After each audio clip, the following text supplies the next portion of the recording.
Hi friends, ഞാനിവിടെ ഉണ്ടാക്കാൻ പോകുന്നത് ഇരുമ്പൻ പുളി കൊണ്ടുള്ള ഒരു അച്ചാറാണ്. ഇതിവിടെ വീട്ടിൽ തന്നെ ഉണ്ടായതാണ് കേട്ടോ. നിറയെ ഉണ്ടാവുന്നതേ ഉള്ളൂ. എന്നാൽ ഉള്ളത് കൊണ്ടൊരു അച്ചാർ അങ്ങ് ഉണ്ടാക്കാമെന്ന് വിചാരിച്ചു.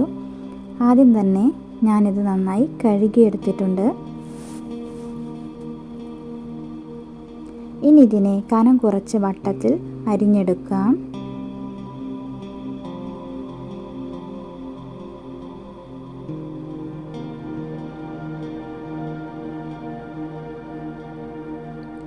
ഞാനിതിവിടെ മുഴുവനായിട്ട് അരിഞ്ഞെടുത്തിട്ടുണ്ട്. എല്ലാവരും ട്രൈ ചെയ്യണേ. അഭിപ്രായങ്ങളൊക്കെ കമൻറ്റ് ബോക്സിൽ ഇടണേ.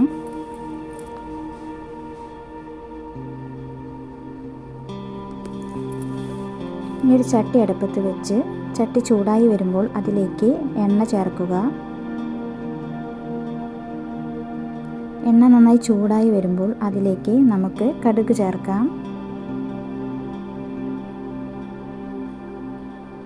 കടുക് ഇവിടെ നന്നായി പൊട്ടി വന്നിട്ടുണ്ട്. അതിലേക്ക് കഴുകി വെച്ചിരിക്കുന്ന കറിവേപ്പില ചേർത്ത് കൊടുക്കാം. അതിലേക്ക് അല്പം മഞ്ഞൾപ്പൊടി ചേർക്കാം.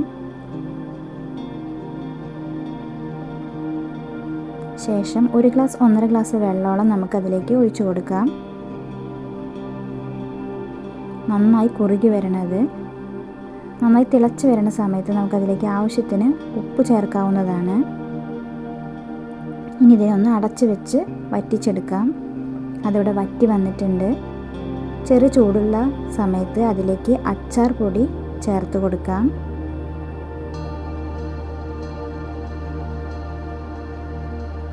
നന്നായി മിക്സ് ചെയ്യുക. നല്ല കളർ വേണമെന്നുള്ളവർക്ക് ഇതിലേക്ക് കാശ്മീരി ചില്ലി പൗഡർ ചേർക്കാവുന്നതാണ്. ഞാനിവിടെ അതൊന്നും ചേർക്കുന്നില്ല.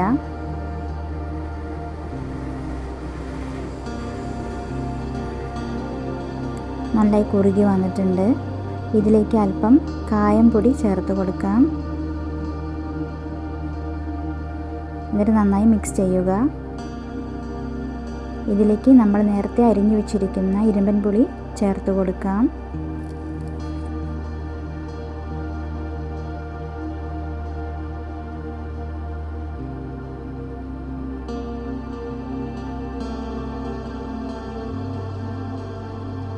നന്നായി മിക്സ് ചെയ്യുക.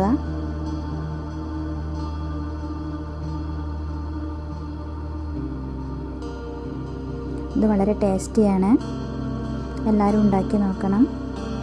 ഉണ്ടാക്കിയ വഴി തന്നെ അല്ല ഇതിൻ്റെ ടേസ്റ്റ്. 2 ദിവസമൊക്കെ ഇരുന്ന് കഴിഞ്ഞ് കഴിഞ്ഞാൽ നല്ല ടേസ്റ്റാണ്. ഒന്ന് സ്മൂത്തായി വരാനുണ്ട്. അപ്പോൾ നമ്മുടെ അച്ചാർ ഇവിടെ തയ്യാറായിട്ടുണ്ട്.